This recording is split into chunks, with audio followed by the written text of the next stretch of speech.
ಯಾವತ್ತು ಪಾಸಿಟಿವ್ ಆಗಿ ವಿಚಾರ ಮಾಡ್ಬೇಕು, ನೆಗೆಟಿವ್ ಆಗಿ ವಿಚಾರ ಮಾಡಬಾರ್ದು. ನೆಗೆಟಿವ್ ಆಗಿ ವಿಚಾರ ಮಾಡಿದ್ರೆ ಅದು ನಿಮ್ಮ ಜೀವನದಲ್ಲಿ ಕೆಟ್ಟದನ್ನ ತರ್ತದೆ ಅಂತ ಹೇಳಿ ಯಾರಾದ್ರೂ ಹೇಳ್ತಿದ್ರೆ ನನ್ನ ಸಲಹೆ ಪ್ಲೀಸ್ ಅವರಿಂದ ದೂರ ಇರಿ.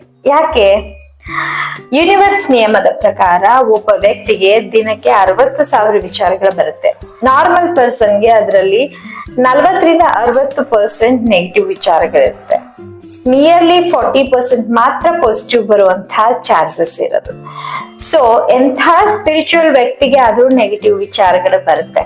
ಯಾವಾಗ್ಲೂ ಪಾಸಿಟಿವ್ ವಿಚಾರಗಳನ್ನೇ ಮಾಡ್ಬೇಕು ಅಂತ ಹೇಳಿ ಫೋರ್ಸ್ ಮಾಡ್ಕೊಂತಿದ್ರೆ ನಿಮ್ ಮೇಲೆ ಒತ್ತಡ ಬೀಳುತ್ತೆ. ಯಾವಾಗ ನಿಮ್ ಮೇಲೆ ಒತ್ತಡ ಬೀಳುತ್ತೆ ಅದು ನಿಮ್ಮ ಎಮೋಷನಲ್, ಮೆಂಟಲ್ ಅಂಡ್ ಫಿಸಿಕಲ್ ಹೆಲ್ತ್ಗೆ ಕೆಟ್ಟ ಪರಿಣಾಮವನ್ನ ಬೀರ್ತದೆ. ನನಗೂ ಕೂಡ ಒತ್ತಡದಲ್ಲಿ ಕೆಲಸ ಮಾಡ್ತಿರ್ಬೇಕಾದ್ರೆ ಕೆಲವೊಂದಿಷ್ಟು ನೆಗೆಟಿವ್ ವಿಚಾರಗಳು ಬಂದಾಗ ಯಾರ ಮುಂದಾದ್ರೂ ಹೇಳ್ಕೊಂಡಾಗ ಹೇಳ್ತಿದ್ರು, ಇಲ್ಲ ಒಳ್ಳೇದನ್ನೇ ವಿಚಾರ ಮಾಡು, ಒಳ್ಳೇದನ್ನೇ ಮಾತಾಡು, ಒಳ್ಳೇದಾಗ್ತದೆ, ಇಲ್ಲಾಂದ್ರೆ ಕೆಟ್ಟದಾಗ್ತದೆ ಅಂತ ಹೇಳಿ. ಸೊ ನಾನೇನ್ ಮಾಡ್ತಿದ್ದೆ ಅಂದ್ರೆ ಫೋರ್ಸ್ಫುಲಿ ಒಳ್ಳೆ ವಿಚಾರಗಳನ್ನ ಮಾಡ್ಲಿಕ್ಕೆ ಟ್ರೈ ಮಾಡ್ತಿದ್ದೆ. ಆದ್ರೆ ಏನಾಗ್ತಿತ್ತು, ಹಲವಾರು ದಿನಗಳಿಂದ ನನ್ನ ಹೆಲ್ತ್ ಪ್ರಾಬ್ಲಮ್ಸ್ ತುಂಬಾ ಬರ್ತಿತ್ತು. ಬಿಕಾಸ್ ನನ್ ಮೇಲೆ ನಾನು ಫೋರ್ಸ್ ಮಾಡ್ಕೊತಿದ್ದೆ, ಒತ್ತಡವನ್ನ ಹೇರ್ದಾಗ ಆಗ್ತಿತ್ತು. ಇಟ್ಸ್ ಲೈಕ್ ಹೆಂಗೆ ಅಂದ್ರೆ ಆಲ್ರೆಡಿ ಭಾರವನ್ನ ಹೊತ್ಕೊಂಡಂತಹ ವ್ಯಕ್ತಿಗೆ ಮತ್ತಷ್ಟು ಭಾರ ಇಟ್ಟ ಹಾಗೆ. ಸೊ ನೆಗೆಟಿವ್ ವಿಚಾರಗಳು ಬಂದ್ರೆ ಏನ್ ಮಾಡ್ಬೇಕು? ಅವುಗಳಿಗೆ ರಿಯಾಕ್ಟ್ ಮಾಡ್ಬೇಕಾ ಅಥವಾ ಅವು ಹೇಗ್ ಬರ್ತವೆ ಹಾಗೆ ಅಕ್ಸೆಪ್ಟ್ ಮಾಡ್ಕೊಂಡ್ಬಿಡ್ಬೇಕಾ? ಇಲ್ಲ, ಇಷ್ಟ ಮಾಡಿ. ಯಾವಾಗ ನಿಮ್ಗೆಲ್ಲ ನೆಗೆಟಿವ್ ವಿಚಾರ ಬರ್ತದೆ, ಯಾವಾಗ ನೀವು ಖುಷಿಯಿಂದ ಇರಲ್ಲ, ಯಾವಾಗ ನೀವು ಒತ್ತಡದಲ್ಲಿ ಇರ್ತೀರಿ ಅಥವಾ ಭಯದಲ್ಲಿ ಇರ್ತೀರಿ, ನಿಮ್ಗೆ ನೆಗೆಟಿವ್ ವಿಚಾರಗಳು ಬರ್ತವೆ. ಸೊ ಆವಾಗ ಏನ್ ಮಾಡಿ, ನಿಧಾನವಾಗಿ ಕೂತ್ಕೊಂಡು ನಿಮ್ಮ ಉಸಿರಿನ ಮೇಲೆ ಗಮನ ಕೊಡಿ. ಯಾವ ರೀತಿಯಾಗಿದೆ ಉಸಿರು ಗಮನಿಸಿ. ಯಾವಾಗ ನಾವು ನೆಗೆಟಿವ್ ಎಮೋಷನ್ಸ್ ಇಲ್ಲಿದ್ದಾಗ, ಅಂದ್ರೆ ಭಯ ಆಗಿರ್ಬೋದು, ಒತ್ತಡ, ಕೋಪ ಮತ್ತು ಉದ್ವೇಗದಲ್ಲಿದ್ದಾಗ ನಮ್ಮ ಉಸಿರು ದೀರ್ಘವಾಗಿರಲ್ಲ. ಶಾಲೋ ಬ್ರೀದಿಂಗ್ ಅಂತ ಕರಿತೀವಿ. ಚಿಕ್ಕದಾಗಿ ಉಸಿರಾಡ್ತಿರ್ತೀವಿ. ಶಾಲೋ ಬ್ರೀದಿಂಗ್ ಮಾಡ್ತಿದ್ದಾಗ ಏನಾಗ್ತದೆ ಅಂದ್ರೆ ನಮ್ಮ ಬ್ರೈನ್ ಅಥವಾ ದೇಹಕ್ಕೆ ಜಾಸ್ತಿ ಒಂದು ಆಕ್ಸಿಜನ್ ಸಪ್ಲೈ ಆಗ್ತಿರಲ್ಲ. ಆವಾಗ ನೆಗೆಟಿವ್ ಎಮೋಷನ್ಸ್ ಹೆಚ್ಚುತ್ತಾ ಹೋಗ್ತವೆ. ಈ ಟೈಮಲ್ಲಿ ನಾವು ರಿಯಾಕ್ಟ್ ಮಾಡ್ಬಿಟ್ರೆ ಆ ಎಮೋಷನ್ಸ್ ಇನ್ನೂ ಜಾಸ್ತಿ ಆಗ್ತಾ ಹೋಗ್ತದೆ. ಅದರ ಬದಲಾಗಿ ಏನ್ ಮಾಡಿ, ನಿಮ್ಗೆ ನೆಗೆಟಿವ್ ಎಮೋಷನ್ಸ್ ಬರೋಕೆ ಶುರುವಾದಾಗ ಸಿಂಪಲ್ ಆಗಿ ಕೂತ್ಕೊಂಡು ನಿಮ್ಮ ಉಸಿರಾಟವನ್ನ ಗಮನಿಸಿ.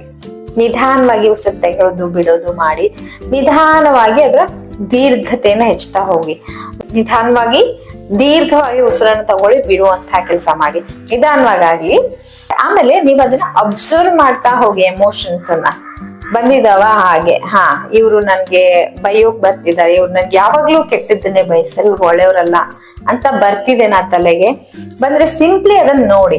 ಹೇಗ್ ನೋಡಿ? ಇನ್ನೊಬ್ಬ ವ್ಯಕ್ತಿ ಅದನ್ನ ನಿಮ್ ಮುಂದೆ ಹೇಳ್ತಿದ್ದಾಗ ಹೇಗ್ ಅನ್ಸುತ್ತೋ ಆ ತರ ಆ ವಿಚಾರವನ್ನ ನೋಡಿ. ಅದಕ್ಕೇನು ರಿಯಾಕ್ಟ್ ಮಾಡಕ್ ಹೋಗ್ಬೇಡಿ. ಇದು ನೀನ್ ಸರಿ ಅಲ್ಲ, ಈ ರೀತಿಯಾದ ಭಾವನೆ ಬರ್ಬೋದು, ಏನು ಮಾತಾಡಕ್ ಹೋಗ್ಬೇಡಿ. Just observe. ಸ್ವಲ್ಪ ಸಮಯ ಆದ ನಂತರ ಅದು ನಿಮ್ಮಿಂದ ಹೊರಗಡೆ ಹೋಗ್ಬಿಡುತ್ತೆ. ಆವಾಗ ನೀವು ಶಾಂತ ಆಗ್ತೀರಿ.